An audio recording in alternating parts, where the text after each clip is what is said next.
Emma. Written by Jane Austen. Narrated by Elizabeth Adams. Published 1816. Chapter 46. One morning, about 10 days after Mrs. Churchill's decease, Emma was called downstairs to Mr. Weston, who could not stay 5 minutes and wanted particularly to speak with her. He met her at the parlour door, and hardly asking her how she did, in the natural key of his voice, sunk it immediately to say, unheard by her father, "Can you come to Randalls at any time this morning? Do, if it be possible. Mrs. Weston wants to see you. She must see you." "Is she unwell?" No, not at all, only a little agitated. She would have ordered the carriage and come to you, but she must see you alone, and that you know," nodding towards her father. "Humph! Can you come?" "Certainly. This moment, if you please. It is impossible to refuse what you ask in such a way. But what can be the matter? Is she really not ill?" "Depend upon me, but ask no more questions. You will know it all in time. The most unaccountable business. But hush, hush." To guess what all this meant was impossible even for Emma. Something really important seemed announced by his looks, but, as her friend was well, she endeavoured not to be uneasy, and settling it with her father, that she would take her walk now. She and Mr. Weston were soon out of the house together and on their way at a quick pace for Randalls. "Now," said Emma when they were fairly beyond the sweep gates. "Now, Mr. Weston, do let me know what has happened." No, he gravely replied. "Don't ask me. I promised my wife to leave it all to her. She will break it to you better than I can. Do not be impatient, Emma. It will all come out too soon." "Break it to me," cried Emma, standing still with terror. "Good God, Mr. Weston, tell me at once. Something has happened in Brunswick Square. I know it has. Tell me, I charge you, tell me this moment what it is." "No, indeed you are mistaken. Mr. Weston, do not trifle with me. Consider how many of my dearest friends are now in Brunswick Square. Which of them is it? I charge you by all that is sacred, not to attempt concealment." "Upon my word, Emma." "Your word? Why not your honour? Why not say upon your honour that it has nothing to do with any of them? Good heavens! What can be to be broke to me that does not relate to one of that family?" "Upon my honour," said he very seriously, "it does not.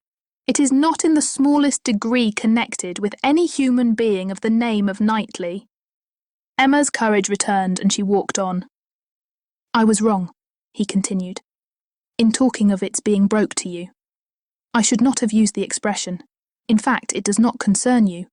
It concerns only myself. That is, we hope. Humph. In short, my dear Emma, there is no occasion to be so uneasy about it. I don't say that it is not a disagreeable business, but things might be much worse. If we walk fast, we shall soon be at Randalls." Emma found that she must wait, and now it required little effort. She asked no more questions therefore, merely employed her own fancy, and that soon pointed out to her the probability of its being some money concern. Something just come to light, of a disagreeable nature in the circumstances of the family. Something which the late event at Richmond had brought forward. Her fancy was very active. 6 natural children perhaps, and poor Frank cut off. This, though very undesirable, would be no matter of agony to her. It inspired little more than an animating curiosity. "Who is that gentleman on horseback?" said she as they proceeded, speaking more to assist Mr. Weston in keeping his secret than with any other view. "I do not know. One of the Otways. Not Frank. It is not Frank, I assure you. You will not see him. He is halfway to Windsor by this time." "Has your son been with you, then?" "Oh, yes. Did not you know? Well, never mind." For a moment he was silent, and then added in a tone much more guarded and demure, "Yes, Frank came over this morning, just to ask us how we did." They hurried on, and were speedily at Randalls. "Well, my dear, said he as they entered the room. "I have brought her, and now I hope you will soon be better. I shall leave you together. There is no use in delay. I shall not be far off if you want me." And Emma distinctly heard him add, in a lower tone, before he quitted the room, "I have been as good as my word. She has not the least idea." Mrs. Weston was looking so ill and had an air of so much perturbation that Emma's uneasiness increased, and the moment they were alone she eagerly said, "What is it, my dear friend? Something of a very unpleasant nature, I find, has occurred. Do let me know directly what it is. I have been walking all this way in complete suspense. We both abhor suspense. Do not let mine continue longer. It will do you good to speak of your distress, whatever it may be." "Have you indeed no idea?" said Mrs. Weston in a trembling voice. "Cannot you, my dear Emma, cannot you form a guess as to what you are to hear?" "So far as that it relates to Mr. Frank Churchill, I do guess." "You are right. It does relate to him, and I will tell you directly," resuming her work, and seeming resolved against looking up. "He has been here this very morning, on a most extraordinary errand. It is impossible to express our surprise. He came to speak to his father on a subject, to announce an attachment."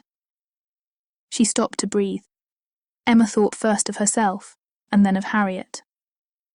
"More than an attachment, indeed," resumed Mrs. Weston. "An engagement, a positive engagement. What will you say, Emma? What will anybody say when it is known that Frank Churchill and Miss Fairfax are engaged?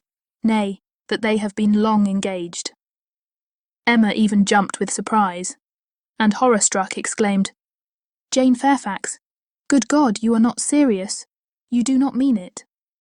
"You may well be amazed," returned Mrs. Weston, still averting her eyes, and talking on with eagerness, that Emma might have time to recover. "You may well be amazed, but it is even so. There has been a solemn engagement between them ever since October, formed at Weymouth and kept a secret from everybody. Not a creature knowing it but themselves, neither the Campbells, nor her family, nor his. It is so wonderful, that though perfectly convinced of the fact, it is yet almost incredible to myself. I can hardly believe it. I thought I knew him." Emma scarcely heard what was said. Her mind was divided between two ideas, her own former conversations with him about Miss Fairfax and poor Harriet, and for some time she could only exclaim, and require confirmation, repeated confirmation. "Well," said she at last, trying to recover herself, "this is a circumstance which I must think of at least half a day before I can at all comprehend it." "What, engaged to her all the winter, before either of them came to Highbury?" "Engaged since October, secretly engaged. It has hurt me, Emma, very much. It has hurt his father equally. Some part of his conduct we cannot excuse." Emma pondered a moment, and then replied, "I will not pretend not to understand you, and to give you all the relief in my power, be assured that no such effect has followed his attentions to me as you are apprehensive of." Mrs. Weston looked up, afraid to believe, but Emma's countenance was as steady as her words. "That you may have less difficulty in believing this boast of my present perfect indifference," she continued, "I will farther tell you that there was a period in the early part of our acquaintance when I did like him, when I was very much disposed to be attached to him, nay, was attached, and how it came to cease, is perhaps the wonder. Fortunately, however, it did cease. I have really for some time past, for at least these 3 months, cared nothing about him. You may believe me, Mrs. Weston. This is the simple truth." Mrs. Weston kissed her with tears of joy, and when she could find utterance, assured her that this protestation had done her more good than anything else in the world could do. "Mr. Weston will be almost as much relieved as myself," said she. "On this point we have been wretched. It was our darling wish that you might be attached to each other, and we were persuaded that it was so. Imagine what we have been feeling on your account. I have escaped, and that I should escape may be a matter of grateful wonder to you and myself. But this does not acquit him, Mrs. Weston, and I must say that I think him greatly to blame. What right had he to come among us with affection and faith engaged, and with manners so very disengaged? What right had he to endeavour to please, as he certainly did, to distinguish any one young woman with persevering attention, as he certainly did, while he really belonged to another? How could he tell what mischief he might be doing? How could he tell that he might not be making me in love with him? Very wrong indeed. From something that he said, my dear Emma, I rather imagine— And how could she bear such behaviour, composure with a witness, to look on, while repeated attentions were offering to another woman before her face, and not resent it? That is a degree of placidity which I can neither comprehend nor respect. There were misunderstandings between them, Emma. He said so expressly.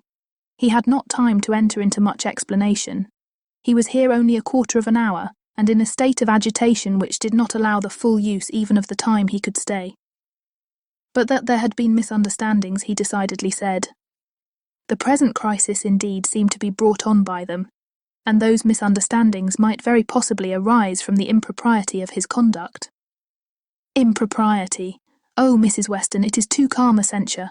Much beyond impropriety. It has sunk him. I cannot say how it has sunk him, in my opinion. So unlike what a man should be. None of that upright integrity, that strict adherence to truth and principle, that disdain of trick and littleness, which a man should display in every transaction of his life. Nay, dear Emma, now I must take his part, for though he has been wrong in this instance, I have known him long enough to answer for his having many, very many, good qualities, and— Good God! Cried Emma, not attending to her. Mrs. Smallridge too, Jane actually on the point of going as governess. What could he mean by such horrible indelicacy? To suffer her to engage herself, to suffer her even to think of such a measure. He knew nothing about it, Emma. On this article I can fully acquit him. It was a private resolution of hers, not communicated to him, or at least not communicated in a way to carry conviction. Till yesterday, I know he said he was in the dark as to her plans. They burst on him, I do not know how, but by some letter or message, and it was the discovery of what she was doing, of this very project of hers, which determined him to come forward at once, own it all to his uncle, throw himself on his kindness and, in short, put an end to the miserable state of concealment that had been carrying on so long. Emma began to listen better. I am to hear from him soon, continued Mrs. Weston. He told me at parting that he should soon write, and he spoke in a manner which seemed to promise me many particulars that could not be given now. Let us wait, therefore, for this letter. It may bring many extenuations. It may make many things intelligible and excusable which now are not to be understood. Don't let us be severe. Don't let us be in a hurry to condemn him. Let us have patience. I must love him. And now that I am satisfied on one point, the one material point, I am sincerely anxious for its all turning out well, and ready to hope that it may. They must both have suffered a great deal under such a system of secrecy and concealment. His sufferings, replied Emma dryly, do not appear to have done him much harm. Well, and how did Mr. Churchill take it? Most favourably for his nephew. Gave his consent with scarcely a difficulty. Conceive what the events of a week have done in that family. While poor Mrs. Churchill lived, I suppose there could not have been a hope, a chance, a possibility. But scarcely are her remains at rest in the family vault, than her husband is persuaded to act exactly opposite to what she would have required. What a blessing it is when undue influence does not survive the grave. He gave his consent with very little persuasion. Ah, thought Emma, he would have done as much for Harriet. This was settled last night, and Frank was off with the light this morning. He stopped at Highbury at the Bateses, I fancy, some time, and then came on hither, but was in such a hurry to get back to his uncle, to whom he is just now more necessary than ever, that, as I tell you, he could stay with us but a quarter of an hour. He was very much agitated, very much indeed, to a degree that made him appear quite a different creature from anything I had ever seen him before. In addition to all the rest, there had been the shock of finding her so very unwell, which he had had no previous suspicion of, and there was every appearance of his having been feeling a great deal. And do you really believe the affair to have been carrying on with such perfect secrecy? The Campbells, the Dixons, did none of them know of the engagement? Emma could not speak the name of Dixon without a little blush. None. Not one. He positively said that it had been known to no being in the world but their two selves. Well, said Emma, I suppose we shall gradually grow reconciled to the idea, and I wish them very happy. But I shall always think it a very abominable sort of proceeding. What has it been but a system of hypocrisy and deceit, espionage and treachery, to come among us with professions of openness and simplicity, and such a league in secret to judge us all? Here have we been, the whole winter and spring, completely duped, fancying ourselves all on an equal footing of truth and honour, with two people in the midst of us who may have been carrying round, comparing and sitting in judgment on sentiments and words that were never meant for both to hear. They must take the consequence if they have heard each other spoken of in a way not perfectly agreeable. I am quite easy on that head, replied Mrs. Weston. I am very sure that I never said anything of either to the other which both might not have heard.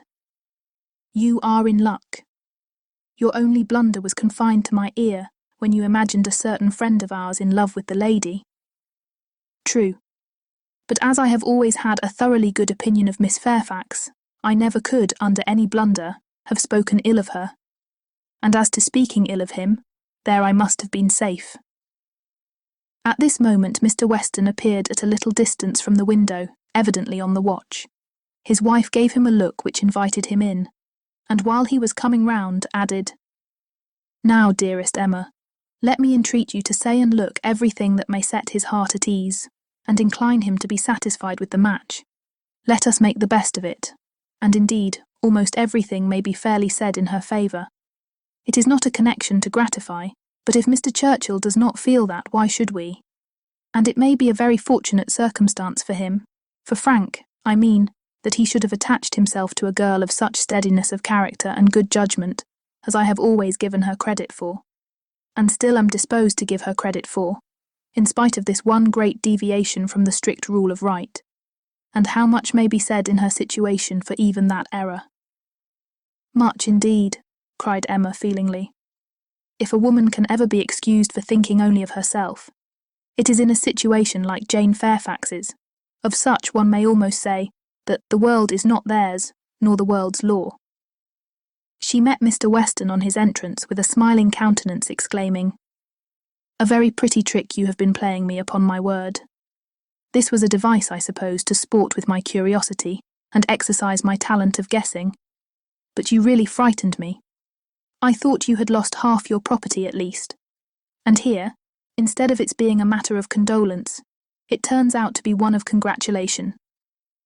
I congratulate you, Mr. Weston, with all my heart, on the prospect of having one of the most lovely and accomplished young women in England for your daughter. A glance or two between him and his wife convinced him that all was as right as this speech proclaimed, and its happy effect on his spirits was immediate. His air and voice recovered their usual briskness. He shook her heartily and gratefully by the hand, and entered on the subject in a manner to prove that he now only wanted time and persuasion to think the engagement no very bad thing. His companions suggested only what could palliate imprudence or smooth objections, and by the time they had talked it all over together, and he had talked it all over again with Emma, in their walk back to Hartfield, he was become perfectly reconciled, and not far from thinking it the very best thing that Frank could possibly have done. Chapter 47. Harriet, poor Harriet. Those were the words. In them lay the tormenting ideas which Emma could not get rid of, and which constituted the real misery of the business to her. Frank Churchill had behaved very ill by herself, very ill in many ways, but it was not so much his behaviour as her own, which made her so angry with him. It was the scrape which he had drawn her into on Harriet's account that gave the deepest hue to his offence. Poor Harriet, to be a second time the dupe of her misconceptions and flattery. Mr. Knightley had spoken prophetically when he once said, Emma, you have been no friend to Harriet Smith. She was afraid she had done her nothing but disservice. It was true that she had not to charge herself in this instance as in the former with being the sole and original author of the mischief, with having suggested such feelings as might otherwise never have entered Harriet's imagination. For Harriet had acknowledged her admiration and preference of Frank Churchill before she had ever given her a hint on the subject, but she felt completely guilty of having encouraged what she might have repressed. She might have prevented the indulgence and increase of such sentiments. Her influence would have been enough. And now she was very conscious that she ought to have prevented them. She felt that she had been risking her friend's happiness on most insufficient grounds. Common sense would have directed her to tell Harriet that she must not allow herself to think of him, and that there were 500 chances to 1 against his ever caring for her. But with common sense, she added, I am afraid I have had little to do. She was extremely angry with herself. If she could not have been angry with Frank Churchill too, it would have been dreadful. As for Jane Fairfax, she might at least relieve her feelings from any present solicitude on her account. Harriet would be anxiety enough. She need no longer be unhappy about Jane, whose troubles and whose ill health having, of course, the same origin, must be equally under cure. Her days of insignificance and evil were over. She would soon be well, and happy, and prosperous. Emma could now imagine why her own attentions had been slighted. This discovery laid many smaller matters open. No doubt it had been from jealousy. In Jane's eyes she had been a rival, and well might anything she could offer of assistance or regard be repulsed. An airing in the Hartfield carriage would have been the rack, and arrowroot from the Hartfield storeroom must have been poison. She understood it all, and as far as her mind could disengage itself from the injustice and selfishness of angry feelings, she acknowledged that Jane Fairfax would have neither elevation nor happiness beyond her desert. But poor Harriet was such an engrossing charge. There was little sympathy to be spared for anybody else. Emma was sadly fearful that this second disappointment would be more severe than the first. Considering the very superior claims of the object, it ought, and judging by its apparently stronger effect on Harriet's mind, producing reserve and self-command, it would. She must communicate the painful truth, however, and as soon as possible. An injunction of secrecy had been among Mr. Weston's parting words. For the present, the whole affair was to be completely a secret. Mr. Churchill had made a point of it, as a token of respect to the wife he had so very recently lost, and everybody admitted it to be no more than due decorum. Emma had promised, but still Harriet must be accepted. It was her superior duty. In spite of her vexation, she could not help feeling it almost ridiculous that she should have the very same distressing and delicate office to perform by Harriet, which Mrs. Weston had just gone through by herself. The intelligence which had been so anxiously announced to her, she was now to be anxiously announcing to another. Her heart beat quick on hearing Harriet's footstep and voice. So, she supposed, had poor Mrs. Weston felt when she was approaching Randalls. Could the event of the disclosure bear an equal resemblance? But of that, unfortunately, there could be no chance. "Well, Miss Woodhouse," cried Harriet, coming eagerly into the room, "is not this the oddest news that ever was?" "What news do you mean?" replied Emma, unable to guess, by look or voice, whether Harriet could indeed have received any hint. "About Jane Fairfax. Did you ever hear anything so strange? Oh, you need not be afraid of owning it to me, for Mr. Weston has told me himself. I met him just now. He told me it was to be a great secret, and therefore I should not think of mentioning it to anybody but you, but he said you knew it." "What did Mr. Weston tell you?" said Emma, still perplexed. "Oh, he told me all about it, that Jane Fairfax and Mr. Frank Churchill are to be married, and that they have been privately engaged to one another this long while. How very odd." It was indeed so odd. Harriet's behaviour was so extremely odd that Emma did not know how to understand it. Her character appeared absolutely changed. She seemed to propose showing no agitation or disappointment or peculiar concern in the discovery. Emma looked at her, quite unable to speak. "Had you any idea," cried Harriet, "of his being in love with her? You perhaps might. You," blushing as she spoke, "who can see into everybody's heart, but nobody else." "Upon my word," said Emma, I begin to doubt my having any such talent. Can you seriously ask me, Harriet, whether I imagined him attached to another woman at the very time that I was, tacitly, if not openly, encouraging you to give way to your own feelings? I never had the slightest suspicion, till within the last hour, of Mr. Frank Churchill's having the least regard for Jane Fairfax. You may be very sure that if I had, I should have cautioned you accordingly. Me! Cried Harriet, colouring, and astonished. Why should you caution me? You do not think I care about Mr. Frank Churchill. I am delighted to hear you speak so stoutly on the subject, replied Emma, smiling. But you do not mean to deny that there was a time, and not very distant either, when you gave me reason to understand that you did care about him? Him! Never, never! Dear Miss Woodhouse, how could you so mistake me? Turning away, distressed. Harriet! Cried Emma after a moment's pause. What do you mean? Good heaven! What do you mean? Mistake you? Am I to suppose, then? She could not speak another word. Her voice was lost, and she sat down, waiting in great terror till Harriet should answer. Harriet, who was standing at some distance and with face turned from her, did not immediately say anything, and when she did speak, it was in a voice nearly as agitated as Emma's. I should not have thought it possible, she began, that you could have misunderstood me.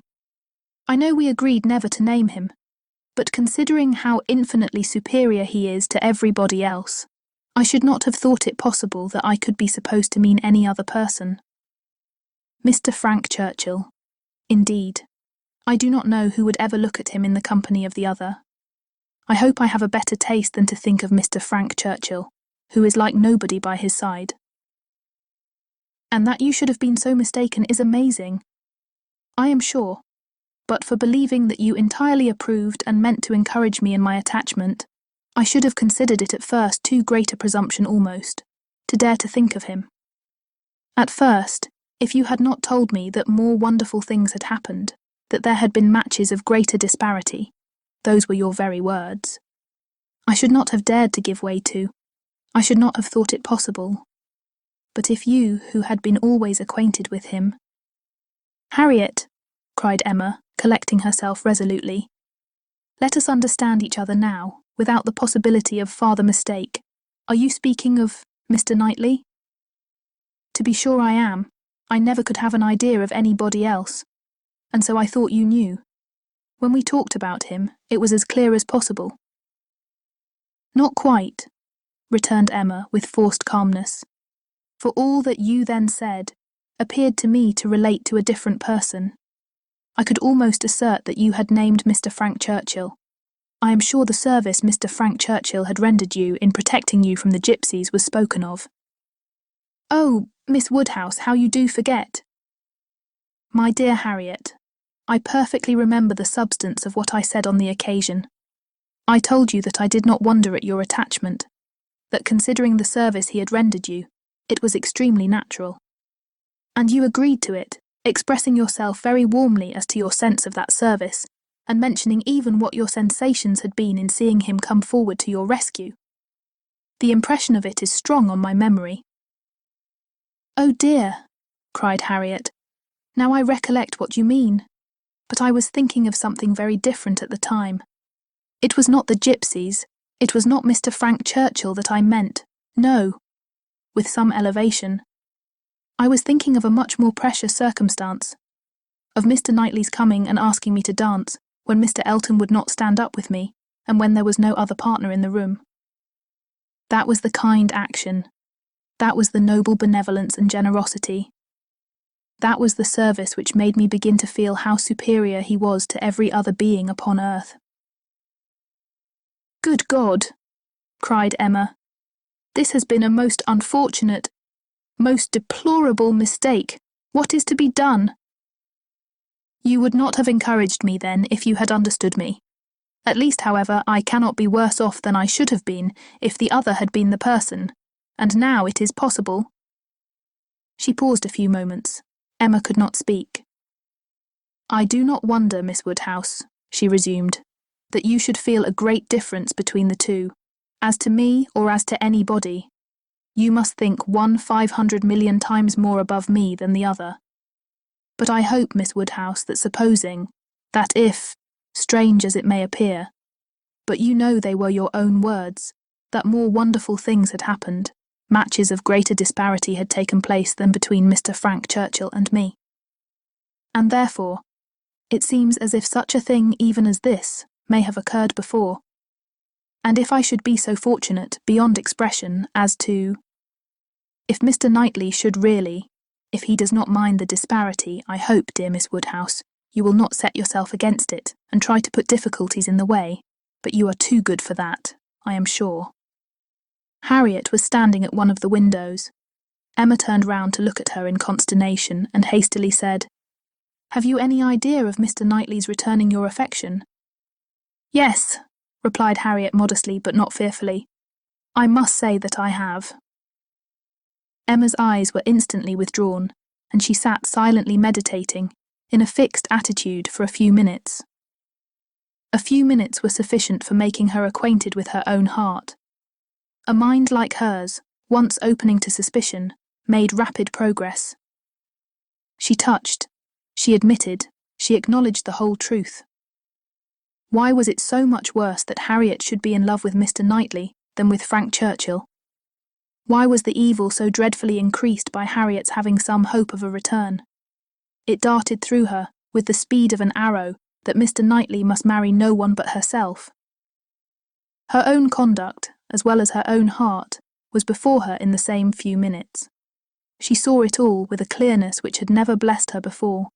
How improperly had she been acting by Harriet? How inconsiderate, how indelicate, how irrational, how unfeeling had been her conduct? What blindness, what madness had led her on?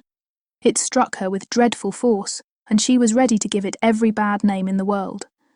Some portion of respect for herself, however, in spite of all these demerits, some concern for her own appearance, and a strong sense of justice by Harriet. There would be no need of compassion to the girl who believed herself loved by Mr. Knightley, but justice required that she should not be made unhappy by any coldness now. Gave Emma the resolution to sit and endure farther with calmness, with even apparent kindness. For her own advantage indeed, it was fit that the utmost extent of Harriet's hopes should be inquired into.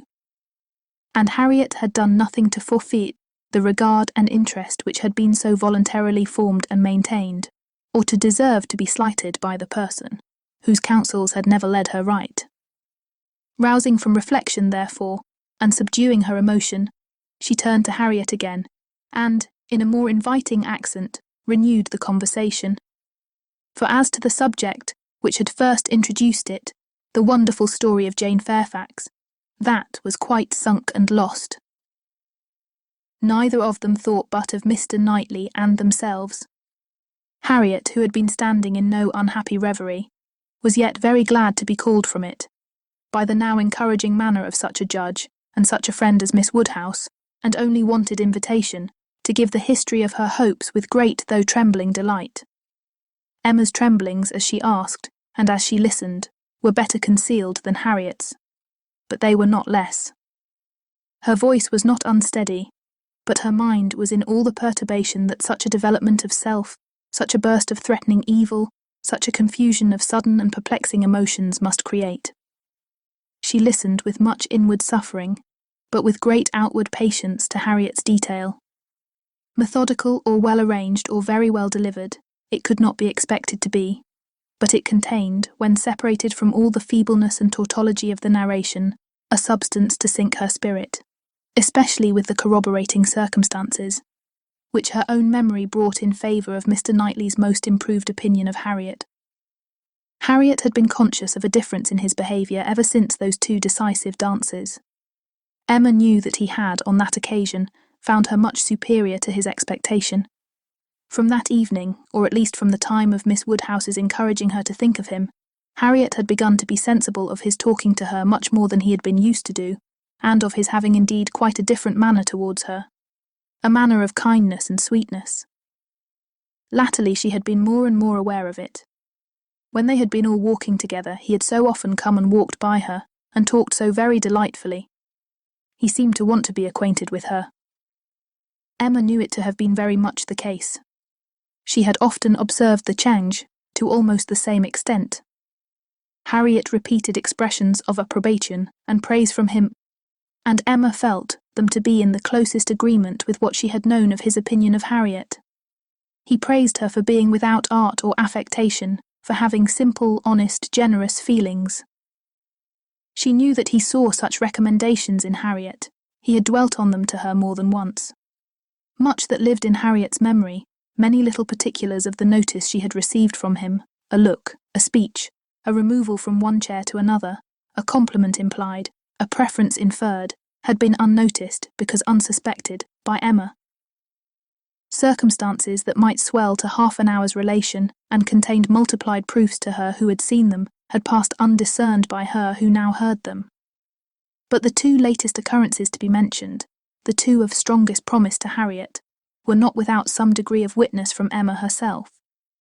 The first was his walking with her apart from the others, in the lime walk at Donwell, where they had been walking some time before Emma came, and he had taken pains, as she was convinced, to draw her from the rest to himself. And at first, he had talked to her in a more particular way than he had ever done before, in a very particular way indeed. Harriet could not recall it without a blush. He seemed to be almost asking her whether her affections were engaged. But as soon as she, Miss Woodhouse, appeared likely to join them, he changed the subject and began talking about farming.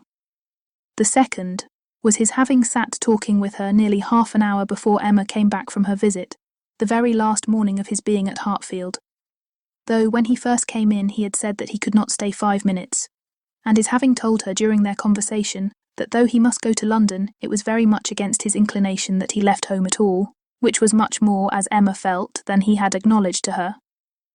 The superior degree of confidence towards Harriet, which this one article marked, gave her severe pain. On the subject of the first of the two circumstances, she did, after a little reflection, venture the following question. Might he not? Is not it possible that when inquiring, as you thought, into the state of your affections, he might be alluding to Mr. Martin? He might have Mr. Martin's interest in view? But Harriet rejected the suspicion with spirit. Mr. Martin? No, indeed. There was not a hint of Mr. Martin. I hope I know better now than to care for Mr. Martin or to be suspected of it. When Harriet had closed her evidence, she appealed to her dear Miss Woodhouse to say whether she had not good ground for hope. I never should have presumed to think of it at first, said she, but for you. You told me to observe him carefully, and let his behaviour be the rule of mine. And so I have. But now I seem to feel that I may deserve him, and that if he does choose me, it will not be anything so very wonderful. The bitter feelings occasioned by this speech, the many bitter feelings, made the utmost exertion necessary on Emma's side, to enable her to say, on reply, Harriet, I will only venture to declare that Mr. Knightley is the last man in the world who would intentionally give any woman the idea of his feeling for her more than he really does. Harriet seemed ready to worship her friend for a sentence so satisfactory, and Emma was only saved from raptures and fondness, which at that moment would have been dreadful penance, by the sound of her father's footsteps. He was coming through the hall. Harriet was too much agitated to encounter him. She could not compose herself. Mr. Woodhouse would be alarmed. She had better go. With most ready encouragement from her friend. Therefore she passed off through another door. And the moment she was gone, this was the spontaneous burst of Emma's feelings. Oh God, that I had never seen her! The rest of the day, the following night, were hardly enough for her thoughts. She was bewildered amidst the confusion of all that had rushed on her within the last few hours. Every moment had brought a fresh surprise, and every surprise must be matter of humiliation to her. How to understand it all? How to understand the deceptions she had been thus practising on herself and living under, the blunders, the blindness of her own head and heart? She sat still. She walked about. She tried her own room. She tried the shrubbery. In every place, every posture, she perceived that she had acted most weakly. that she had been imposed on by others in a most mortifying degree, that she had been imposing on herself in a degree yet more mortifying, that she was wretched and should probably find this day but the beginning of wretchedness. To understand, thoroughly understand her own heart was the first endeavour. To that point went every leisure moment which her father's claims on her allowed, and every moment of involuntary absence of mind. How long had Mr. Knightley been so dear to her, as every feeling declared him now to be? When had his influence, such influence, begun? When had he succeeded to that place in her affection, which Frank Churchill had once for a short period occupied? She looked back, she compared the two, compared them as they had always stood in her estimation, from the time of the latter's becoming known to her, and as they must at any time have been compared by her, had it, by any blessed felicity occurred to her, to institute the comparison, she saw that there never had been a time when she did not consider Mr. Knightley as infinitely the superior, or when his regard for her had not been infinitely the most dear. She saw that in persuading herself, in fancying, in acting to the contrary, she had been entirely under a delusion, totally ignorant of her own heart, and, in short, that she had never really cared for Frank Churchill at all. This was the conclusion of the first series of reflection. This was the knowledge of herself, on the first question of inquiry, which she reached, and without being long in reaching it. She was most sorrowfully indignant, ashamed of every sensation but the one revealed to her, her affection for Mr. Knightley. Every other part of her mind was disgusting. With insufferable vanity had she believed herself in the secret of everybody's feelings, with unpardonable arrogance proposed to arrange everybody's destiny. She was proved to have been universally mistaken, and she had not quite done nothing, for she had done mischief. She had brought evil on Harriet, on herself, and she too much feared, on Mr. Knightley. Were this most unequal of all connections to take place, on her must rest all the reproach of having given it a beginning. For his attachment, she must believe to be produced only by a consciousness of Harriet's, and even were this not the case, he would never have known Harriet at all but for her folly. Mr. Knightley and Harriet Smith. It was a union to distance every wonder of the kind. The attachment of Frank Churchill and Jane Fairfax became commonplace, threadbare, stale in the comparison, exciting no surprise, presenting no disparity, affording nothing to be said or thought. Mr. Knightley and Harriet Smith, such an elevation on her side, such a debasement on his. It was horrible to Emma to think how it must sink him in the general opinion, to foresee the smiles, the sneers, the merriment it would prompt at his expense, the mortification and disdain of his brother, the thousand inconveniences to himself. Could it be? No, it was impossible. And yet it was far, very far, from impossible.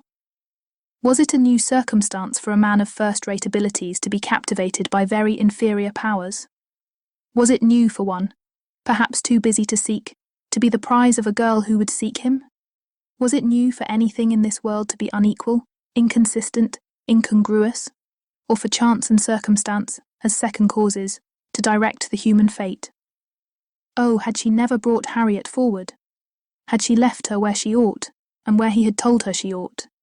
Had she not, with a folly which no tongue could express, prevented her marrying the unexceptionable young man who would have made her happy and respectable in the line of life to which she ought to belong?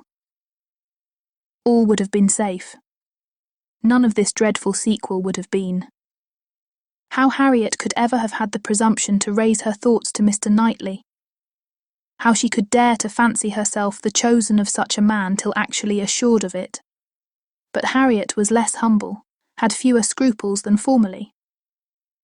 Her inferiority, whether of mind or situation, seemed little felt. She had seemed more sensible of Mr. Elton's being to stoop in marrying her than she now seemed of Mr. Knightley's. Alas, was not that her own doing too? Who had been at pains to give Harriet notions of self-consequence but herself? Who but herself had taught her that she was to elevate herself if possible, and that her claims were great to a high worldly establishment? If Harriet, from being humble, were grown vain, it was her doing too. Chapter 48. Till now that she was threatened with its loss, Emma had never known how much of her happiness depended on being first with Mr. Knightley, first in interest and affection. Satisfied that it was so, and feeling it her due, she had enjoyed it without reflection.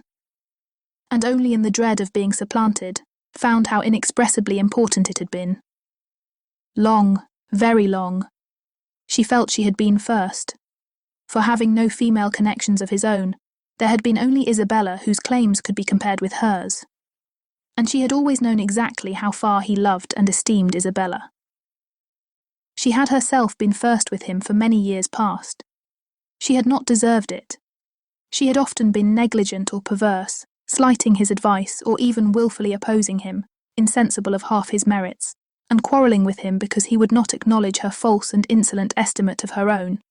But still, from family attachment and habit, and thorough excellence of mind, he had loved her, and watched over her from a girl, with an endeavour to improve her, and an anxiety for her doing right, which no other creature had at all shared. In spite of all her faults, she knew she was dear to him. Might she not say, very dear? When the suggestions of hope, however, which must follow here, presented themselves, she could not presume to indulge them. Harriet Smith might think herself not unworthy of being peculiarly, exclusively, passionately loved by Mr. Knightley. She could not. She could not flatter herself with any idea of blindness in his attachment to her. She had received a very recent proof of its impartiality. How shocked had he been by her behaviour to Miss Bates? How directly, how strongly had he expressed himself to her on the subject, not too strongly for the offence, but far, far too strongly to issue from any feeling softer than upright justice and clear-sighted goodwill. She had no hope, nothing to deserve the name of hope, that he could have that sort of affection for herself which was now in question. But there was a hope, at times a slight one, at times much stronger, that Harriet might have deceived herself and be overrating his regard for her. Wish it she must, for his sake, be the consequence. Nothing to herself, but his remaining single all his life. Could she be secure of that? Indeed, of his never marrying at all. She believed she should be perfectly satisfied. Let him but continue the same Mr. Knightley to her and her father, the same Mr. Knightley to all the world. Let Donwell and Hartfield lose none of their precious intercourse of friendship and confidence, and her peace would be fully secured. Marriage, in fact, would not do for her. It would be incompatible with what she owed to her father, and with what she felt for him. Nothing should separate her from her father. She would not marry, even if she were asked by Mr. Knightley. It must be her ardent wish that Harriet might be disappointed, and she hoped that when able to see them together again, she might at least be able to ascertain what the chances for it were. She should see them henceforward with the closest observance, and wretchedly as she had hitherto misunderstood even those she was watching, she did not know how to admit that she could be blinded here. He was expected back every day. The power of observation would be soon given. Frightfully soon it appeared when her thoughts were in one course.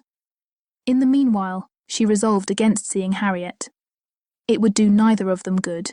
It would do the subject no good to be talking of it farther. She was resolved not to be convinced as long as she could doubt, and yet had no authority for opposing Harriet's confidence. To talk would be only to irritate. She wrote to her, therefore kindly but decisively, to beg that she would not at present come to Hartfield, acknowledging it to be her conviction that all farther confidential discussion of one topic had better be avoided, and hoping that if a few days were allowed to pass before they met again, except in the company of others, she objected only to a tête-à-tête, they might be able to act as if they had forgotten the conversation of yesterday. Harriet submitted and approved and was grateful. This point was just arranged, when a visitor arrived to tear Emma's thoughts a little from the one subject which had engrossed them, sleeping or waking, the last 24 hours. Mrs. Weston, who had been calling on her daughter-in-law elect, and took Hartfield in her way home, almost as much in duty to Emma as in pleasure to herself, to relate all the particulars of so interesting an interview. Mr. Weston had accompanied her to Mrs. Bates's, and gone through his share of this essential attention most handsomely. But she, having then induced Miss Fairfax to join her in an airing, was now returned with much more to say, and much more to say with satisfaction, than a quarter of an hour spent in Mrs. Bates's parlour, with all the encumbrance of awkward feelings, could have afforded. A little curiosity Emma had, and she made the most of it while her friend related. Mrs. Weston had set off to pay the visit in a good deal of agitation herself, and in the first place had wished not to go at all at present, to be allowed merely to write to Miss Fairfax instead, and to defer this ceremonious call till a little time had passed, and Mr. Churchill could be reconciled to the engagements becoming known. As, considering everything, she thought such a visit could not be paid without leading to reports. But Mr. Weston had thought differently. He was extremely anxious to show his approbation to Miss Fairfax and her family, and did not conceive that any suspicion could be excited by it, or if it were, that it would be of any consequence, for such things, he observed, always got about. Emma smiled, and felt that Mr. Weston had very good reason for saying so. They had gone, in short, and very great had been the evident distress and confusion of the lady. She had hardly been able to speak a word, and every look and action had shown how deeply she was suffering from consciousness. The quiet, heartfelt satisfaction of the old lady, and the rapturous delight of her daughter, who proved even too joyous to talk as usual, had been a gratifying, yet almost an affecting scene. They were both so truly respectable in their happiness, so disinterested in every sensation, thought so much of Jane, so much of everybody and so little of themselves, that every kindly feeling was at work for them. Miss Fairfax's recent illness had offered a fair plea for Mrs. Weston to invite her to an airing. She had drawn back and declined at first, but, on being pressed, had yielded. And, in the course of their drive, Mrs. Weston had, by gentle encouragement, overcome so much of her embarrassment as to bring her to converse on the important subject. Apologies for her seemingly ungracious silence in their first reception, and the warmest expressions of the gratitude she was always feeling towards herself and Mr. Weston must necessarily open the cause. But when these effusions were put by, they had talked a good deal of the present and of the future state of the engagement.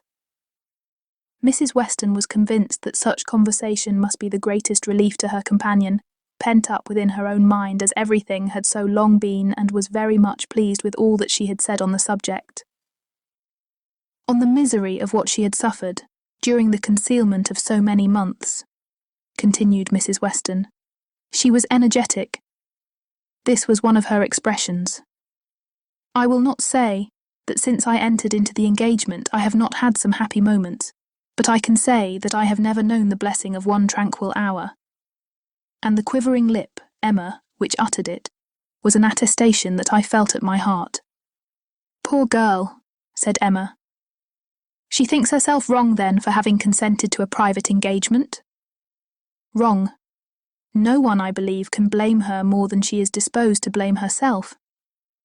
The consequence, said she, has been a state of perpetual suffering to me, and so it ought. But after all the punishment that misconduct can bring, it is still not less misconduct. Pain is no expiation. I never can be blameless. I have been acting contrary to all my sense of right, and the fortunate turn that everything has taken, and the kindness I am now receiving, is what my conscience tells me ought not to be. Do not imagine, madam, she continued, that I was taught wrong. Do not let any reflection fall on the principles or the care of the friends who brought me up. The error has been all my own, and I do assure you that with all the excuse that present circumstances may appear to give, I shall yet dread making the story known to Colonel Campbell. Poor girl, said Emma again. She loves him then excessively, I suppose. It must have been from attachment only, that she could be led to form the engagement. Her affection must have overpowered her judgment. Yes, I have no doubt of her being extremely attached to him. I am afraid, returned Emma, sighing, that I must often have contributed to make her unhappy. On your side, my love, it was very innocently done, but she probably had something of that in her thoughts, when alluding to the misunderstandings which he had given us hints of before. One natural consequence of the evil she had involved herself in she said, was that of making her unreasonable. The consciousness of having done amiss had exposed her to 1,000 inquietudes, and made her captious and irritable to a degree that had been, hard for him to bear. I did not make the allowances, said she, which I ought to have done, for his temper and spirits, his delightful spirits, and that gaiety, that playfulness of disposition, which under any other circumstances would, I am sure, have been as constantly bewitching to me as they were at first. She then began to speak of you, and of the great kindness you had shown her during her illness, and with a blush which showed me how it was all connected, desired me, whenever I had an opportunity, to thank you, I could not thank you too much, for every wish and every endeavour to do her good.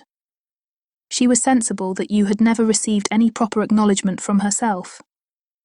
If I did not know her to be happy now, said Emma seriously, which, in spite of every little drawback from her scrupulous conscience, she must be, I could not bear these thanks.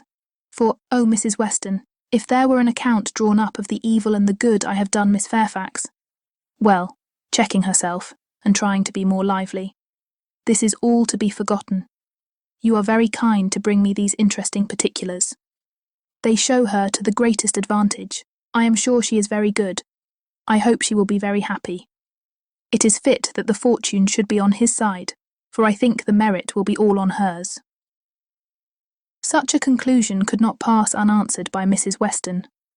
She thought well of Frank in almost every respect, and what was more, she loved him very much, and her defence was therefore earnest. She talked with a great deal of reason and at least equal affection. But she had too much to urge for Emma's attention. It was soon gone to Brunswick Square or to Donwell. She forgot to attempt to listen, and when Mrs. Weston ended with, "We have not yet had the letter we are so anxious for, you know, but I hope it will soon come," she was obliged to pause before she answered, and at last obliged to answer at random, before she could at all recollect what letter it was which they were so anxious for. "Are you well, my Emma?" was Mrs. Weston's parting question. "Oh, perfectly. I am always well, you know. Be sure to give me intelligence of the letter as soon as possible." Mrs. Weston's communications furnished Emma with more food for unpleasant reflection, by increasing her esteem and compassion, and her sense of past injustice towards Miss Fairfax. She bitterly regretted not having sought a closer acquaintance with her, and blushed for the envious feelings which had certainly been, in some measure, the cause. Had she followed Mr. Knightley's known wishes in paying that attention to Miss Fairfax which was every way her due? Had she tried to know her better? Had she done her part towards intimacy? Had she endeavoured to find a friend there instead of in Harriet Smith? She must, in all probability, have been spared from every pain which pressed on her now. Birth, abilities, and education had been equally marking one as an associate for her, to be received with gratitude, and the other, what was she? Supposing even that they had never become intimate friends, that she had never been admitted into Miss Fairfax's confidence on this important matter, which was most probable, still, in knowing her as she ought, and as she might, she must have been preserved from the abominable suspicions of an improper attachment to Mr. Dixon, which she had not only so foolishly fashioned and harboured herself, but had so unpardonably imparted. An idea which she greatly feared had been made a subject of material distress to the delicacy of Jane's feelings, by the levity or carelessness of Frank Churchill's. Of all the sources of evil surrounding the former, since her coming to Highbury, she was persuaded that she must herself have been the worst. She must have been a perpetual enemy. They never could have been all three together, without her having stabbed Jane Fairfax's peace in 1,000 instances. And on Box Hill, perhaps, it had been the agony of a mind that would bear no more. The evening of this day was very long and melancholy at Hartfield. The weather added what it could of gloom. A cold, stormy rain set in, and nothing of July appeared but in the trees and shrubs, which the wind was despoiling, and the length of the day which only made such cruel sights the longer visible. The weather affected Mr. Woodhouse, and he could only be kept tolerably comfortable by almost ceaseless attention on his daughter's side, and by exertions which had never cost her half so much before. It reminded her of their first forlorn tête-à-tête, on the evening of Mrs. Weston's wedding day. But Mr. Knightley had walked in then, soon after tea, and dissipated every melancholy fancy. Alas, such delightful proofs of Hartfield's attraction, as those sort of visits conveyed, might shortly be over. The picture which she had then drawn of the privations of the approaching winter had proved erroneous. No friends had deserted them, no pleasures had been lost. But her present forebodings, she feared, would experience no similar contradiction. The prospect before her now was threatening to a degree that could not be entirely dispelled. That might not be even partially brightened. If all took place that might take place among the circle of her friends, Hartfield must be comparatively deserted, and she left to cheer her father with the spirits only of ruined happiness. The child to be born at Randalls must be a tie there even dearer than herself, and Mrs. Weston's heart and time would be occupied by it. They should lose her, and probably, in great measure, her husband also. Frank Churchill would return among them no more, and Miss Fairfax, it was reasonable to suppose, would soon cease to belong to Highbury. They would be married and settled either at or near Enscombe. All that were good would be withdrawn, and if to these losses the loss of Donwell were to be added, what would remain of cheerful or of rational society within their reach? Mr. Knightley to be no longer coming there for his evening comfort, no longer walking in at all hours as if ever willing to change his own home for theirs. How was it to be endured? And if he were to be lost to them for Harriet's sake, if he were to be thought of hereafter as finding in Harriet's society all that he wanted?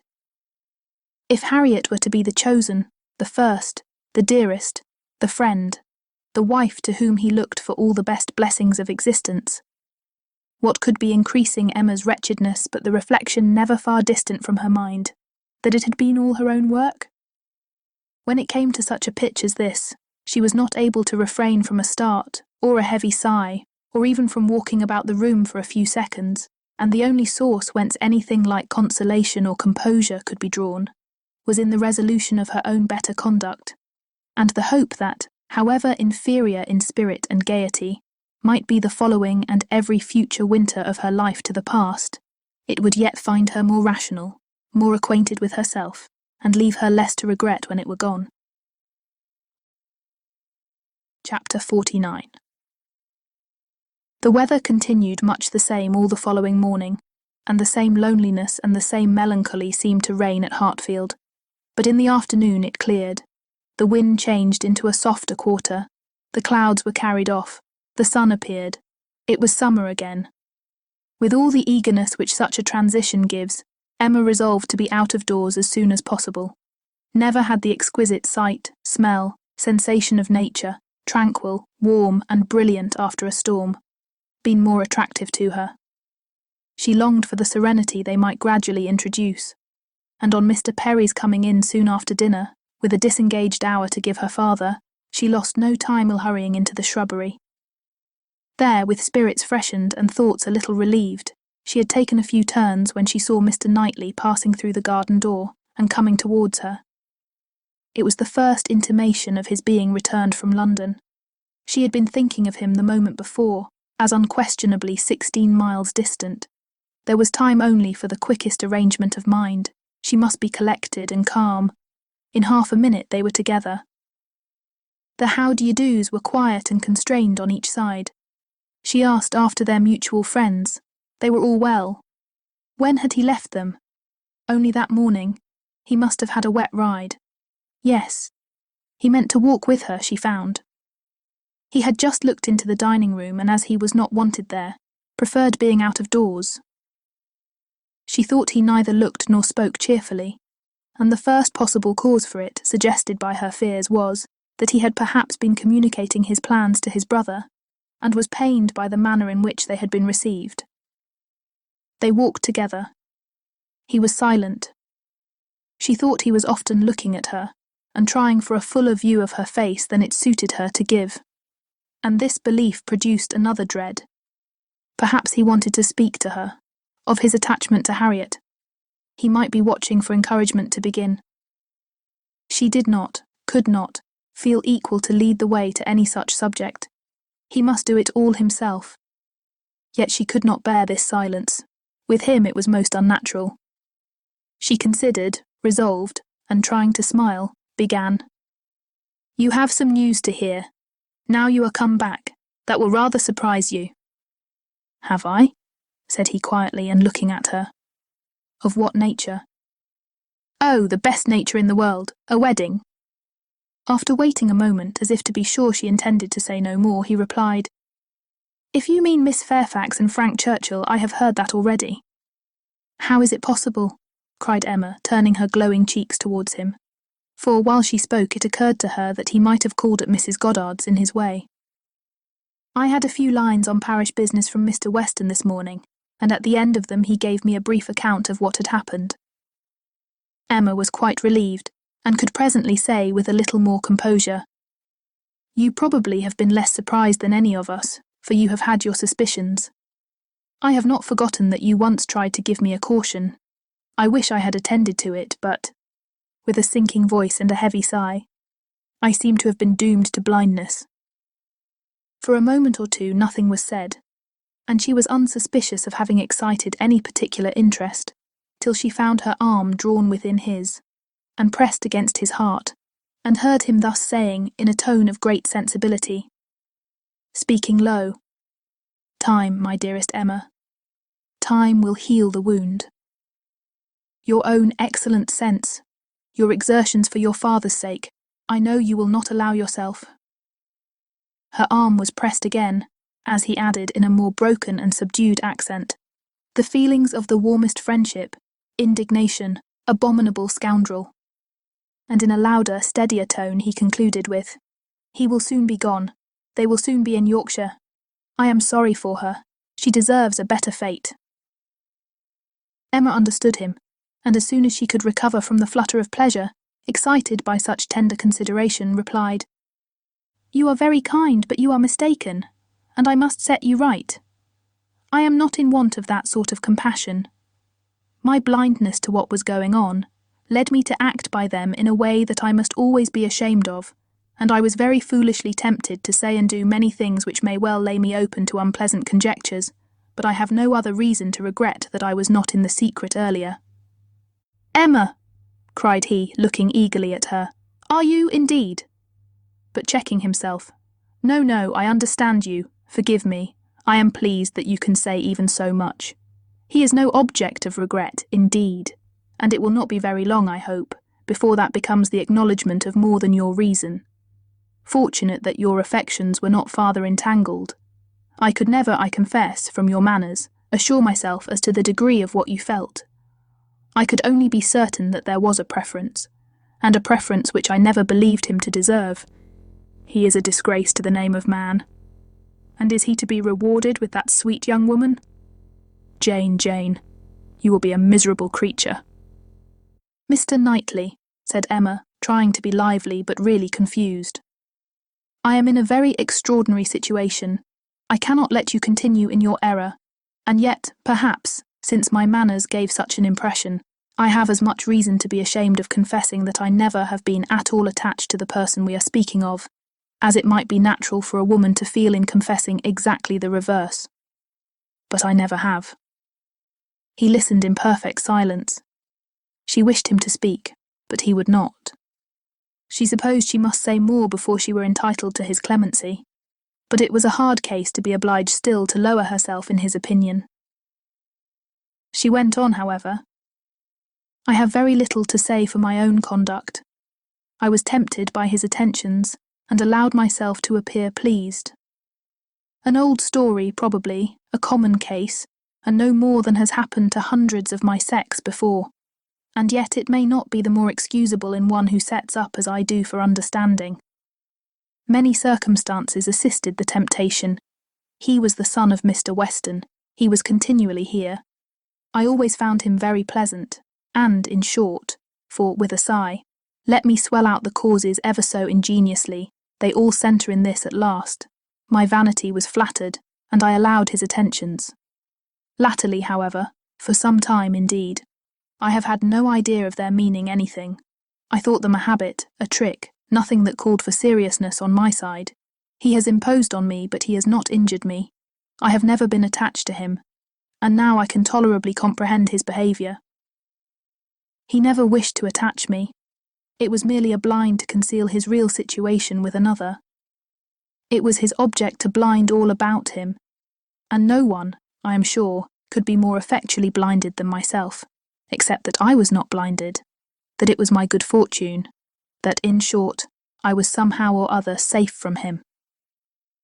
She had hoped for an answer here, for a few words to say that her conduct was at least intelligible, but he was silent, and as far as she could judge, deep in thought. At last, and tolerably in his usual tone, he said, "I have never had a high opinion of Frank Churchill. I can suppose, however, that I may have underrated him. My acquaintance with him has been but trifling, and even if I have not underrated him hitherto, he may yet turn out well. With such a woman he has a chance. I have no motive for wishing him ill, and for her sake, whose happiness will be involved in his good character and conduct, I shall certainly wish him well." "I have no doubt of their being happy together," said Emma. "I believe them to be very mutually and very sincerely attached." "He is a most fortunate man," returned Mr. Knightley with energy. "So early in life, at 23, a period when if a man chooses a wife, he generally chooses ill, at 23 to have drawn such a prize. What years of felicity that man in all human calculation has before him, assured of the love of such a woman, the disinterested love, for Jane Fairfax's character vouches for her disinterestedness, everything in his favour, equality of situation, I mean, as far as regards society, and all the habits and manners that are important. Equality in every point but one, and that one, since the purity of her heart is not to be doubted, such as must increase his felicity, for it will be his to bestow the only advantages she wants. A man would always wish to give a woman a better home than the one he takes her from, and he who can do it, where there is no doubt of her regard, must, I think, be the happiest of mortals. Frank Churchill is indeed the favourite of fortune. Everything turns out for his good. He meets with a young woman at a watering place, gains her affection, cannot even weary her by negligent treatment. And had he and all his family sought round the world for a perfect wife for him, they could not have found her superior. His aunt is in the way. His aunt dies. He has only to speak. His friends are eager to promote his happiness. He had used everybody ill, and they are all delighted to forgive him.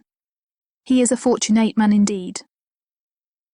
"You speak as if you envied him." "And I do envy him, Emma. In one respect he is the object of my envy." Emma could say no more. They seemed to be within half a sentence of Harriet, and her immediate feeling was to avert the subject if possible. She made her plan.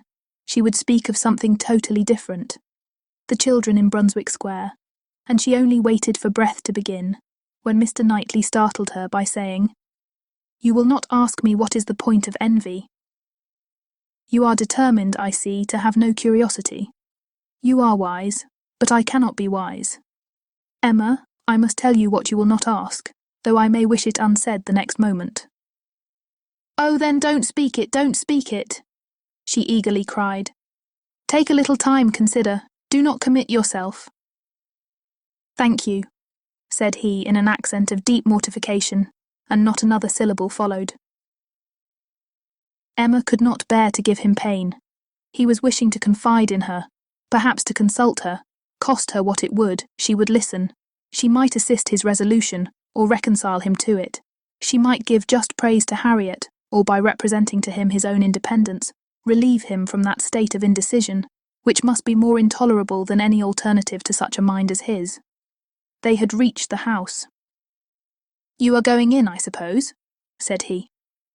"No," replied Emma, quite confirmed by the depressed manner in which he still spoke. "I should like to take another turn. Mr. Perry is not gone." And after proceeding a few steps, she added, "I stopped you ungraciously just now, Mr. Knightley, and I am afraid, gave you pain. But if you have any wish to speak openly to me as a friend, or to ask my opinion of anything that you may have in contemplation, as a friend indeed you may command me. I will hear whatever you like. I will tell you exactly what I think." "As a friend," repeated Mr. Knightley. Emma, that I fear is a word. No, I have no wish. Stay, yes, why should I hesitate? I have gone too far already for concealment. Emma, I accept your offer. Extraordinary as it may seem, I accept it, and refer myself to you as a friend. Tell me then, have I no chance of ever succeeding? He stopped in his earnestness to look the question, and the expression of his eyes overpowered her. My dearest Emma, said he, for dearest you will always be, whatever the event of this hour's conversation, my dearest, most beloved Emma, tell me at once. Say no, if it is to be said. She could really say nothing. You are silent, he cried with great animation. Absolutely silent. At present I ask no more. Emma was almost ready to sink under the agitation of this moment. The dread of being awakened from the happiest dream was perhaps the most prominent feeling. I cannot make speeches, Emma, he soon resumed, and in a tone of such sincere, decided intelligible tenderness as was tolerably convincing. If I loved you less I might be able to talk about it more, but you know what I am. You hear nothing but truth from me. I have blamed you and lectured you, and you have borne it as no other woman in England would have borne it. Bear with the truths I would tell you now, dearest Emma, as well as you have borne with them. The manner, perhaps, may have as little to recommend them. God knows I have been a very indifferent lover. But you understand me. Yes, you see, you understand my feelings, and will return them if you can. At present I ask only to hear, once to hear your voice. While he spoke, Emma's mind was most busy, and, with all the wonderful velocity of thought, had been able, and yet without losing a word, to catch and comprehend the exact truth of the whole, to see that Harriet's hopes had been entirely groundless, a mistake, a delusion, as complete a delusion as any of her own, that Harriet was nothing, that she was everything herself, that what she had been saying relative to Harriet had been all taken as the language of her own feelings, and that her agitation, her doubts, her reluctance, her discouragement had been all received as discouragement from herself, and not only was there time for these convictions, with all their glow of attendant happiness. There was time also to rejoice that Harriet's secret had not escaped her, and to resolve that it need not and should not. It was all the service she could now render her poor friend. For as to any of that heroism of sentiment which might have prompted her to entreat him to transfer his affection from herself to Harriet, as infinitely the most worthy of the two, or even the more simple sublimity of resolving to refuse him at once and for ever, without vouchsafing any motive. Because he could not marry them both, Emma had it not. She felt for Harriet, with pain and with contrition, but no flight of generosity run mad, opposing all that could be probable or reasonable, entered her brain. She had led her friend astray, and it would be a reproach to her for ever, but her judgment was as strong as her feelings, and as strong as it had ever been before, in reprobating any such alliance for him, as most unequal and degrading. Her way was clear, though not quite smooth. She spoke then, on being so entreated. What did she say? Just what she ought, of course, a lady always does. She said enough to show there need not be despair, and to invite him to say more himself. He had despaired at one period. He had received such an injunction to caution and silence, as for the time crushed every hope. She had begun by refusing to hear him. The change had perhaps been somewhat sudden.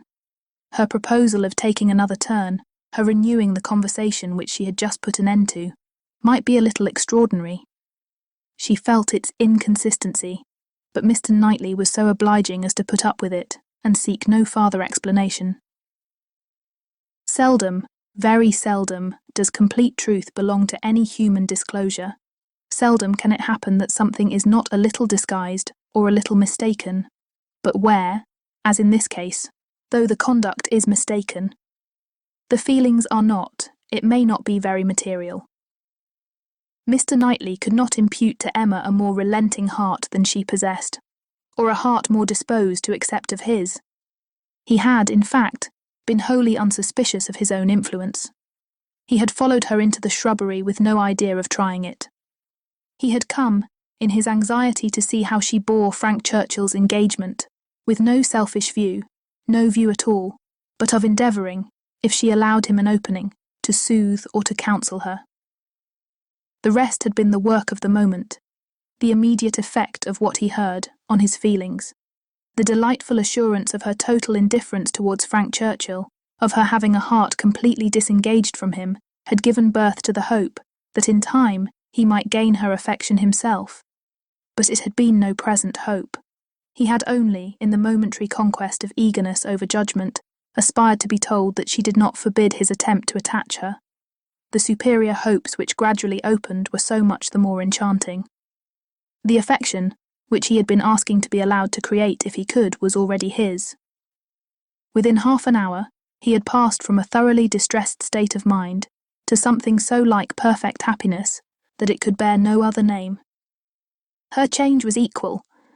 This 1/2 hour had given to each the same precious certainty of being beloved, had cleared from each the same degree of ignorance, jealousy, or distrust. On his side, there had been a long-standing jealousy, old as the arrival or even the expectation of Frank Churchill. He had been in love with Emma, and jealous of Frank Churchill from about the same period, one sentiment having probably enlightened him as to the other. It was his jealousy of Frank Churchill that had taken him from the country. The Box Hill party had decided him on going away. He would save himself from witnessing again such permitted, encouraged attentions. He had gone to learn to be indifferent, but he had gone to a wrong place. There was too much domestic happiness in his brother's house. Woman wore too amiable a form in it. Isabella was too much like Emma, differing only in those striking inferiorities which always brought the other in brilliancy before him, for much to have been done, even had his time been longer. He had stayed on, however, vigorously, day after day, till this very morning's post had conveyed the history of Jane Fairfax. Then, with the gladness which must be felt, nay, which he did not scruple to feel, having never believed Frank Churchill to be at all deserving Emma, was there so much fond solicitude, so much keen anxiety for her, that he could stay no longer. He had ridden home through the rain, and had walked up directly after dinner to see how this sweetest and best of all creatures, faultless in spite of all her faults, bore the discovery. He had found her agitated and low. Frank Churchill was a villain. He heard her declare that she had never loved him. Frank Churchill's character was not desperate. She was his own Emma by hand and word when they returned into the house, and if he could have thought of Frank Churchill then, he might have deemed him a very good sort of fellow. Chapter 50. What totally different feelings did Emma take back into the house from what she had brought out? She had then been only daring to hope for a little respite of suffering. She was now in an exquisite flutter of happiness, and such happiness moreover as she believed must still be greater when the flutter should have passed away. They sat down to tea, the same party round the same table.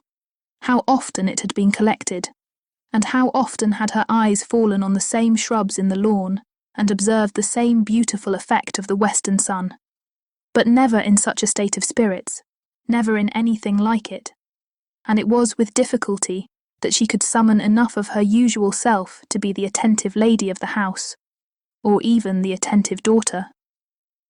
Poor Mr. Woodhouse little suspected what was plotting against him in the breast of that man, whom he was so cordially welcoming, and so anxiously hoping might not have taken cold from his ride. Could he have seen the heart, he would have cared very little for the lungs. But without the most distant imagination of the impending evil, without the slightest perception of anything extraordinary in the looks or ways of either, he repeated to them very comfortably all the articles of news he had received from Mr. Perry, and talked on with much self-contentment, totally unsuspicious of what they could have told him in return. As long as Mr. Knightley remained with them, Emma's fever continued, but when he was gone, she began to be a little tranquillised and subdued, and in the course of the sleepless night, which was the tax for such an evening, she found one or two such very serious points to consider as made her feel that even her happiness must have some alloy, her father and Harriet. She could not be alone without feeling the full weight of their separate claims, and how to guard the comfort of both to the utmost was the question.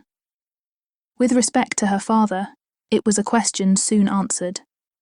She hardly knew yet what Mr. Knightley would ask, but a very short parley with her own heart produced the most solemn resolution of never quitting her father. She even wept over the idea of it as a sin of thought. While he lived, it must be only an engagement, but she flattered herself that if divested of the danger of drawing her away, it might become an increase of comfort to him. How to do her best by Harriet was of more difficult decision, how to spare her from any unnecessary pain, how to make her any possible atonement, how to appear least her enemy. On these subjects her perplexity and distress were very great, and her mind had to pass again and again through every bitter reproach and sorrowful regret that had ever surrounded it.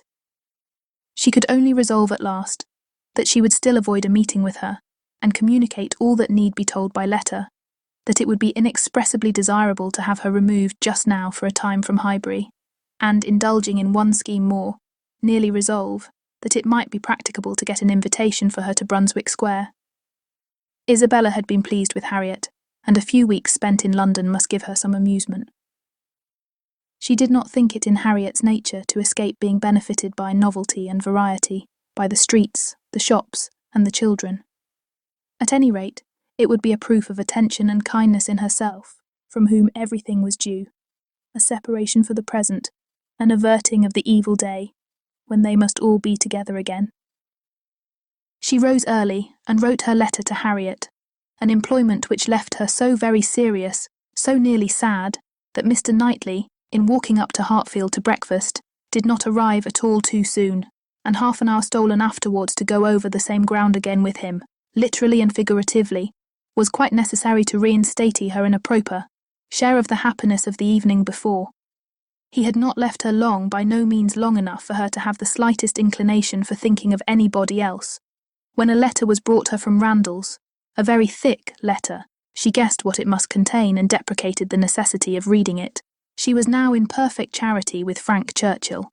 She wanted no explanations, she wanted only to have her thoughts to herself, and as for understanding anything he wrote, she was sure she was incapable of it. It must be waded through, however. She opened the packet. It was too surely so. A note from Mrs. Weston to herself ushered in the letter from Frank to Mrs. Weston. I have the greatest pleasure, my dear Emma, in forwarding to you the enclosed. I know what thorough justice you will do it, and have scarcely a doubt of its happy effect. I think we shall never materially disagree about the writer again, but I will not delay you by a long preface. We are quite well. This letter has been the cure of all the little nervousness I have been feeling lately. I did not quite like your looks on Tuesday, but it was an ungenial morning. And though you will never own being affected by weather, I think everybody feels a northeast wind. I felt for your dear father very much in the storm of Tuesday afternoon and yesterday morning, but had the comfort of hearing last night by Mr. Perry that it had not made him ill. Yours ever, A.W. To Mrs. Weston. Windsor, July. My dear Madam, if I made myself intelligible yesterday, this letter will be expected, but expected or not, I know it will be read with candour and indulgence. You are all goodness, and I believe there will be need of even all your goodness to allow for some parts of my past conduct. But I have been forgiven by one who had still more to resent. My courage rises while I write. It is very difficult for the prosperous to be humble. I have already met with such success in 2 applications for pardon, that I may be in danger of thinking myself too sure of yours, and of those among your friends who have had any ground of offence. You must all endeavour to comprehend the exact nature of my situation when I first arrived at Randalls. You must consider me as having a secret which was to be kept at all hazards. This was the fact. My right to place myself in a situation requiring such concealment is another question. I shall not discuss it here. For my temptation to think it a right, I refer every caviller to a brick house, sashed windows below and casements above in Highbury. I dared not address her openly. My difficulties in the then state of enscombre must be too well known to require definition, and I was fortunate enough to prevail, before we parted at Weymouth, and to induce the most upright female mind in the creation to stoop in charity to a secret engagement. Had she refused, I should have gone mad. But you will be ready to say, what was your hope in doing this? What did you look forward to? to anything, everything, to time, chance, circumstance, slow effects, sudden bursts, perseverance and weariness, health and sickness. Every possibility of good was before me, and the first of blessings secured in obtaining her promises of faith and correspondence. If you need farther explanation, I have the honour, my dear madam, of being your husband's son, and the advantage of inheriting a disposition to hope for good, which no inheritance of houses or lands can ever equal the value of. See me, then, under these circumstances, arriving on my first visit to Randalls, and here I am conscious of wrong, for that visit might have been sooner paid. You will look back and see that I did not come till Miss Fairfax was in Highbury, and as you were the person slighted, you will forgive me instantly, but I must work on my father's compassion by reminding him that so long as I absented myself from his house, so long I lost the blessing of knowing you.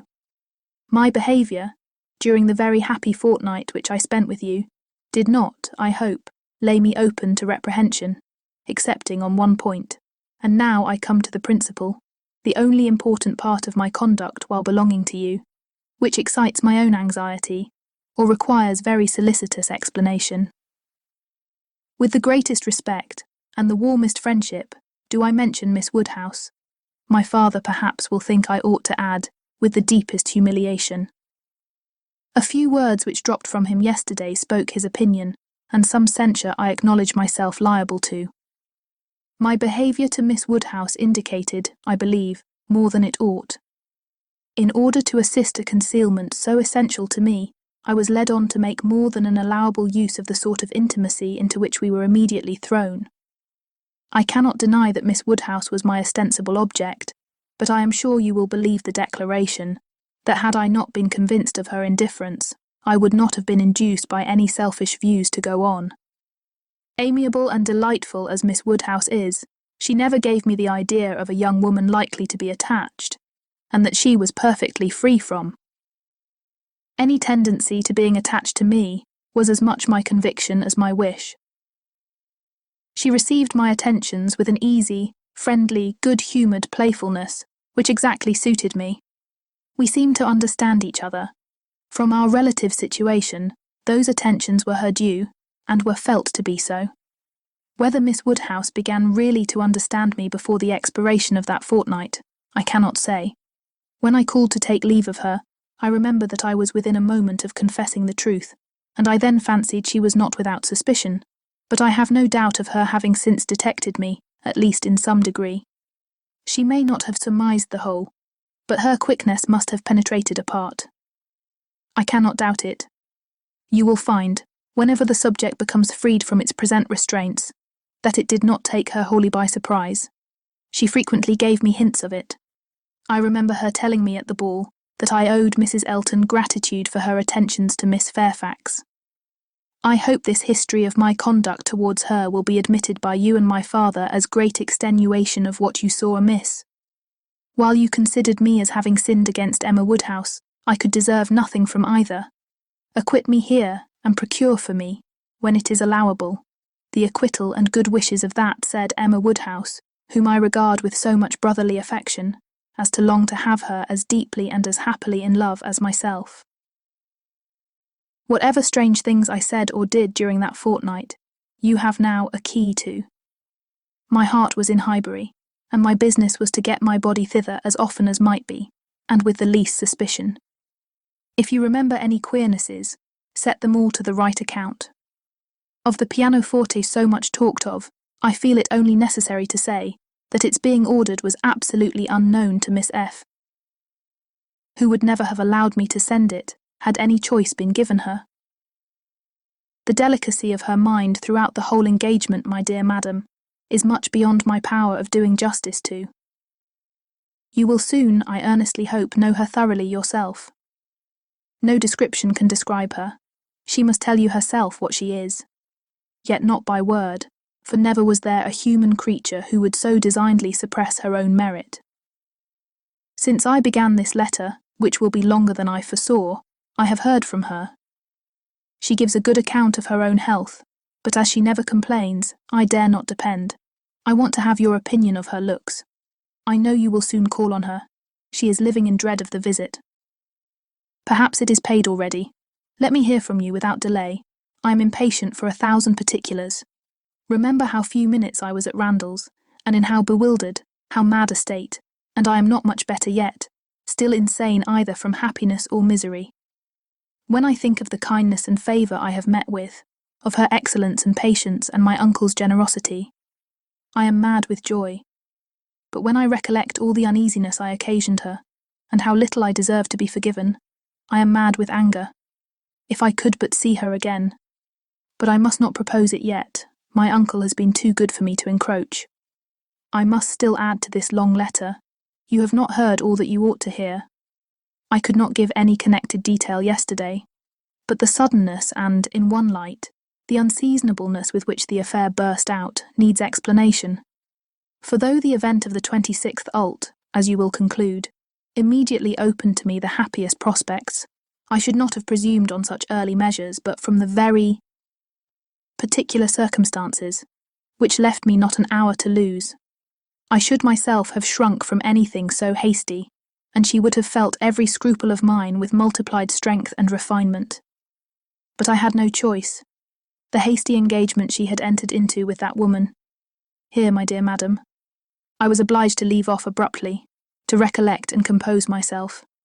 I have been walking over the country and am now, I hope, rational enough to make the rest of my letter what it ought to be. It is, in fact, a most mortifying retrospect for me. I behaved shamefully, and here I can admit that my manners to Miss W. in being unpleasant to Miss F. were highly blamable. She disapproved them, which ought to have been enough. My plea of concealing the truth she did not think sufficient. She was displeased.